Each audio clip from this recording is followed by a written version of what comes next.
নবী পাঠাইছেন, ঘোষণা করেছেন ইয়া আইয়ুহাল্লাযীনা আমানু উদখুলু ফিস-সিলমি কাফা। এ तमाम দুনিয়ার ঈমানদার শুনো, পাক্কা মুসলমান হয়ে যাও।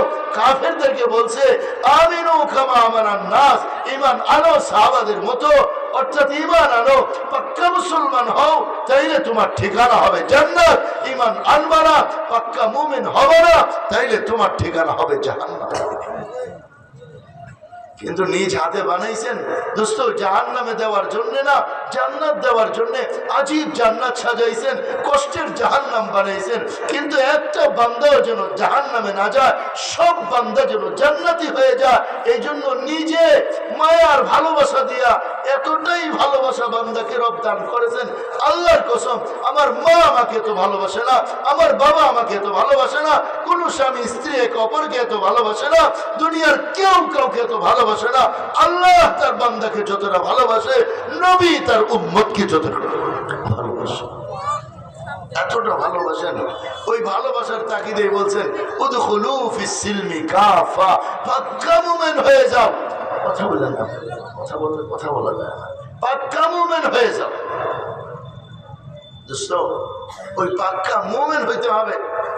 মুমিন আমরা যারা মুমিন মুসলমান না, আমরা দুই প্রকার ভাই। কয় প্রকার? একদল খাঁটি মুমিন, আরেক দল ভেজাল মুমিন। বিশ্বাস হয় কথা? দুনিয়াতে যারা আছে সব পাক্কা নাকি ভেজালও আছে? পাক্কা সব না ভেজাল আছে?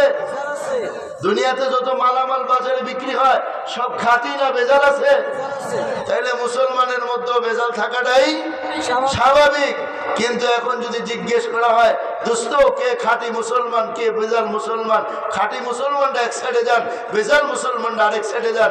বলে ডাইন সাইডে তো খাঁটিরা আসেন, বাম সাইডে ভেজালরা যান। কেউ যাবে? কেউ যাবে?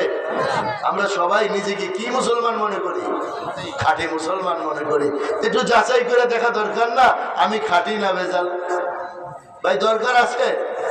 আমার বয়ান এই জাতীয় বয়ানই হবে। দরকার আছে কিনা বলেন? বলে হুজুর দরকার কেন? ভেজাল আর খাঁটি ওই সমস্যা কি? সমস্যা হলো দোস্ত, যে খাঁটি মুসলমান হবে তার মৃত্যুটা সহজ হবে, হিসাবটা সহজ হবে, কবরটা সহজ হবে, হাসর মিজান পুলসেরাত সহজ হবে। বিনা হিসাবে অথবা সহজ হিসাবে সোজা জান্নাতে পৌঁছে যাবে খাঁটি মুসলমান। পক্ষান্তরে যে ভেজাল মুসলমান হবে তার মৃত্যুটা কঠিন হবে, কবরটা কঠিন হবে, মিজান হাসর পুলসেরাত কঠিন হবে, কঠিন হিসাব। জাহান্নামে জান্নাতে যাইতে পারবে না, প্রথম ধাপে জাহান্নামে যাবে। এরপরে দয়া কইরা আল্লাহর দয়া, নবীর সুপারিশে, ওলির সুপারিশে, হাফেজের সুপারিশে, আলেমের সুপারিশে, হাজী সাহেবের সুপারিশে এই সমস্ত জাহান্নামীরা পুনরায় জান্নাতে আসার সুযোগ পাইতে পারে। এগুলো ফলাফল। যে ব্যক্তি ঈমান আনবে, ঈমানের উপরে চলবে, খাঁটি বানাবে নিজেকে, খাঁটি, সে সোজা জান্নাতি হবে। আর যে নিজেকে বেজাল রাখবে, বেজাল, সে প্রথম ধাপে কোথায় যাবে? কোথায় যাবে? এটা তো সত্য কথা, ঠিক না? আমি নিজেকে খাঁটি মনে করি আর না করি, বাস্তবতা এটাই যে খাঁটি সে জান্নাতে যাবে প্রথম ধাপে, যে বেজাল সে প্রথম ধাপে জাহান্নামেও যাওয়া লাগতে পারে। কিছু মুসলমান যে জাহান্নামে যাবে এটা আমরা জানি তো। কিছু মুসলমান জাহান্নামে যাবে না, সব প্রথম ধাপে জান্নাতি। সব প্রথম ধাপে জান্নাতি না, কিছু মুসলমান জাহান্নামী হবে। তবে সেই মুসলমান কারা? যারা ভেজাল মুসলমান। ভেজাল মুসলমান তারা প্রথমে জাহান্নামে যাবে। এবার দোস্ত বলেন আমি খাঁটি না ভেজাল, এটা দুনিয়াতে জানা দরকার আছে না? পরকালে গিয়ে জানলেও চলবো?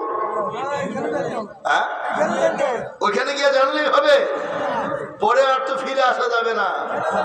এইখানে জানতে হবে। কোনখানে জানতে হবে? এইটা জানার জন্যই তো মাহফিল না? এটা জানার জন্যই তো, নিজের জীবনের আমল চেঞ্জ করার জন্যই তো, নিজেকে একটু এক ধাপ আগায় নিয়ে যাওয়ার জন্যই তো। গুনাহের জীবন থেকে তওবা করে হকের জীবন, ইসলামের জীবন, আল্লাহর পছন্দের জীবন আনার জন্যই তো মাহফিল। যদি এই কথাগুলো মুখস্থ রাখতে পারেন দুইটা লাভ হবে। এক নম্বরের লাভ হলো 1000 রাকাত নফল নামাজের সওয়াব আমল নামায় দেওয়া হবে। দুই নম্বরের লাভ হলো আজকের মাহফিল কামিয়াব হবে, সফল হবে। এই হাজার হাজার টাকা খরচ এটা উসুল হয়ে যাবে। যদি শুধু আপনারা যারা আসছেন এটা এই কথাটা মনে রাখতে পারেন, 3 নম্বরে আরো একটা লাভ আছে, সেটা আমি আপনাদেরকে 2টা বই হাদিয়া দিয়ে যাব, পুরস্কার দিয়ে যাব, যেটা আপনারা আমার কথা শুনতে আসছেন। আলহামদুলিল্লাহ, যেখানে যাই বই ব্যানার এগুলো নিয়ে যাই, উম্মতকে দিয়ে আসি। বয়ান তো অনেক হয়, মনে তো রাখা সম্ভব না, লিখিত আকারে কিছু দিয়ে গেলে সেটা পড়ে পড়ে মনে রাখা সম্ভব কিনা। আল্লাহ আমাদের বোঝার তৌফিক দান করে।